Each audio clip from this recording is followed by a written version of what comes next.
Hello, this is Johan from AppsFresh.com. I'm going to give you a little demo of this game mechanics. So let me click on play within Xcode and I'm going to launch it in the iPhone simulator. Okay, so here comes the launch images and now we have the game playing. Okay, so let me explain you what we have, but first, even before explaining you, as you can see, there's two ad networks that pop up. This is the RevMob one, let me close it, and then the Charboost one.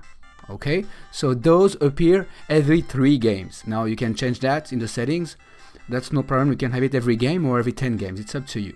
On top, you have the AdMob advertising banner network here. Okay, so let me explain you the game mechanics really quickly. You have a bunch of pipes moving in the horizontal position and the vertical, and you need to avoid them and not touch the floor. Basically, just keep flapping your wings without touching the floor. Now, what's different between this game and Flappy Bird is that it's not moving right to left. This is the only screen you have to change.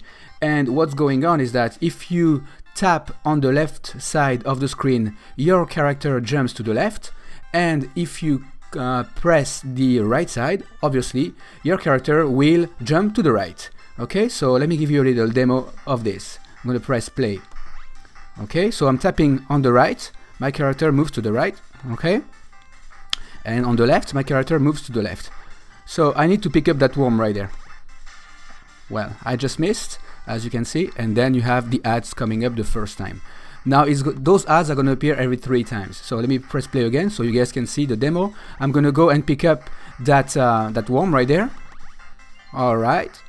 And obviously, do you guys see that that dragon? You need to avoid it, because if you touch it, then you die. So that's an enemy. Obviously, everything here can be reskinned really quickly and can be changed. So as you can see, the score increased and you have the best score. You can look at the leaderboard and obviously rate the game.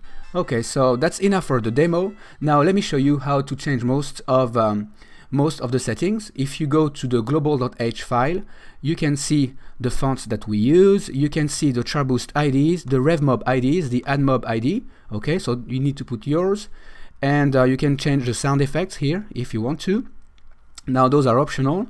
Something else I want to show you are the graphics. So if you go to the Finder, there's a resources folder, and within that resources folder you will see all the game icons right there. Okay, so you just have to change these icons. Okay, and the textures right there. Okay, so if you click on textures, you will see the background for iPad, for the regular phone, for the iPhone Retina. Okay, so they all start with the same file name, so that's easy. Then the enemy. Okay, so you can change the enemy. As you can see, this enemy is made out of only 3 files. However, they have different size. Okay, so make sure you have them for iPad Retina display, and for iPhones. Okay, so by the way, this app is universal, just in case you haven't noticed. So it works on all types of iPhones and all types of iPads. Then you have the ground. Okay, then within the main character, you obviously have the bird that we were controlling. Okay, and here is the animation. As you can see, there isn't that many files. It's always the same files. They just repeat 4 times for each screen size. Okay, and then you have the points here. Then you have the enemy. Okay, I'm sorry, you have the bonus. Now this could be a gem, this could be a star, this could be a candy, anything you'd like.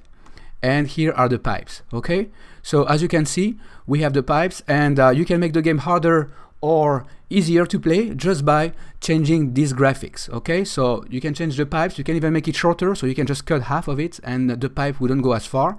But you can also do that within the settings. Let me show you the GUI. You don't have to change anything here, but the logo. Okay, so here is the game logo. It's just as easy as just changing that file. The instructions. Okay, these appear only the first time you play. It shows it's kind of a tutorial that shows how to play, and then the play button and all those familiar user interface elements. If you go to the gameplay layer.mm file, you will see there's a bunch of settings right there that you can change in order to customize your game. For example, I can change the character speed. Instead of being 13, I can make it to 20, so I make it a lot faster. And I can change also the character scale. I can make it a lot bigger. Instead of 0.5, I can put 0.80, for example. And I can change the speed of the pipes. Instead of 150, I would put them to 250, and for the vertical one, I'm going to put them to 90, for example.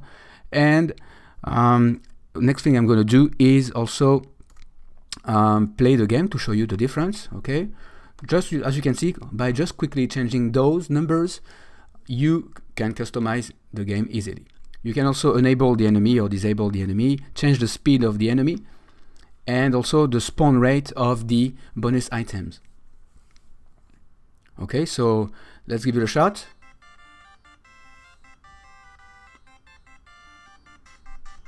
Let me close these. Okay, as you can see, the pipes go already a lot faster. And as you can see, the character is a lot bigger, which basically makes the game a lot harder to play, because now there's less room between the pipes and the character. Okay? Alright, so now you can do anything you can imagine. It doesn't have to be pipes. The background can be anything. It doesn't have to be a bird, doesn't have to be a dragon. Okay, so go ahead and create some amazing games.